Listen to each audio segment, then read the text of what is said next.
നമ്മൾ ഒരാളെ പരിചയപ്പെടുമ്പോൾ വീടൊക്കെ എവിടെയാണെന്ന് ചോദിക്കുമല്ലോ. അങ്ങനെ പരിചയപ്പെടുന്ന സമയത്ത് എന്നോട് ആരെങ്കിലും വീട് തിരുനെൽവേലിയിലാണെന്ന് പറഞ്ഞാൽ ഞാൻ അപ്പം തന്നെ പറയും അന്ത പക്കത്തിലെ ഹലുവ ரொம்ப ഫേമസ്, അടുത്ത പക്കത്തിൽ ഊർക്ക് പോയി വരുമ്പോൾ ഹലുവ കൊണ്ടുവരണേ. അത് മാത്രമല്ല, എനിക്ക് വേറൊരു പ്രശ്നം കൂടി ഉണ്ട്. അതായത് ഞാൻ ഈ ബോറടിച്ചിരിക്കുമ്പോൾ, അതായത് എനിക്ക് ട്രിപ്പ് പോകണമെന്നൊക്കെ ഭയങ്കര ആഗ്രഹം വരുമ്പോൾ ഞാൻ സാറ്റർഡേ സൺഡേസിലൊക്കെ where is my train app എടുത്തിട്ട്, ഞാനിപ്പോൾ ട്രിവാൻഡ്രത്താണ്, അതുകൊണ്ട് തന്നെ അതിൻ്റെ അടുത്തുള്ള ഏതൊക്കെ സ്ഥലങ്ങളിൽ എനിക്ക് പോയി തിരിച്ചു വരാൻ പറ്റുമെന്ന് ഞാൻ സെർച്ച് ചെയ്ത് നോക്കാറുണ്ട്. ഇപ്രാവശ്യം ആ പ്ലാനങ്ങ് എക്സിക്യൂട്ട് ചെയ്യാമെന്ന് വിചാരിച്ചു. റിട്ടേൺ ട്രെയിനിൻ്റെ ടൈമും എല്ലാം കൂടി കാൽക്കുലേറ്റ് ചെയ്തപ്പം അത് അങ്ങോട്ട് സെറ്റ് ആവുന്നില്ല.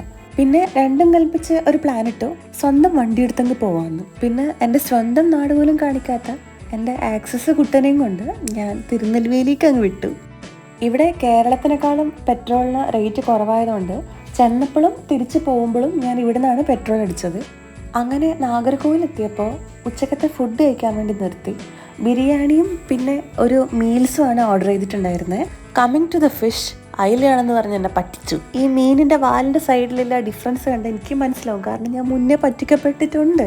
പിന്നെ സത്യം പറഞ്ഞാൽ എനിക്ക് ഫുഡ് അത്ര ഇഷ്ടമായില്ല. അങ്ങനെ ഈ വിൻഡ് മില്ലിൻ്റെ അടുത്തൊക്കെ നിന്ന് ഫോട്ടോ എടുത്തതിന് ശേഷം വീണ്ടും ട്രിപ്പ് സ്റ്റാർട്ട് ചെയ്തു.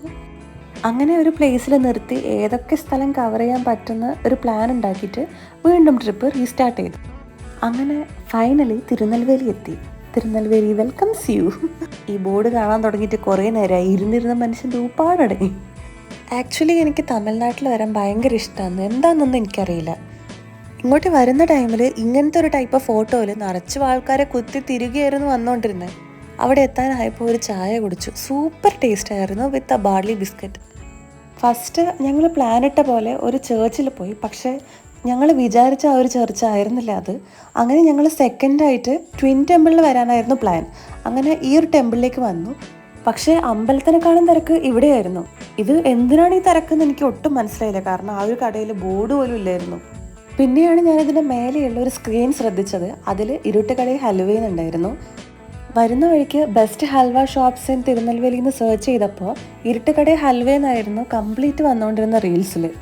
കറക്റ്റ് 5 മണിയാകുമ്പോൾ ഈ കട തുറക്കും. ഇവിടെ വേറൊരു ഐറ്റം ഞാൻ കണ്ടിട്ടില്ല. ഇത് പാക്ക് ചെയ്ത് വെച്ചിട്ടുണ്ട്, വേണ്ടവർക്ക് പൈസ കൊടുത്ത് മേടിക്കാം. ഗൂഗിൾ പേ ഞാൻ അവിടെ കണ്ടിട്ടില്ല. അത് കഴിഞ്ഞ് തൊട്ടടുത്തൊരു കടയിൽ കുറച്ച് പേടിയോടെ ആണെങ്കിലും ഞാൻ ജിഗർദണ്ഡ ഒന്ന് ട്രൈ ചെയ്തു. പക്ഷേ എനിക്കിതിൻ്റെ ടേസ്റ്റ് ഭയങ്കര ഇഷ്ടമായി. ഞാൻ ചെന്ന ടൈമിൽ ലേഡീസിന് ഭയങ്കര തിരക്കില്ലാത്തതുകൊണ്ട് തന്നെ എനിക്ക് 1 കിലോ ഹലുവ വാങ്ങിക്കാൻ പറ്റി. 180 റുപ്പീസിൻ്റെ 2 പാക്കറ്റായിരുന്നു ഞാൻ മേടിച്ചുകൊണ്ടിരുന്നത്. കമ്മിങ് ടു ദ ഹലുവ, നല്ല ടേസ്റ്റായിരുന്നു. ഭയങ്കര ഹാർഡൊന്നും ആയിരുന്നില്ല, കുറച്ച് സോഫ്റ്റ് ആയിരുന്നു.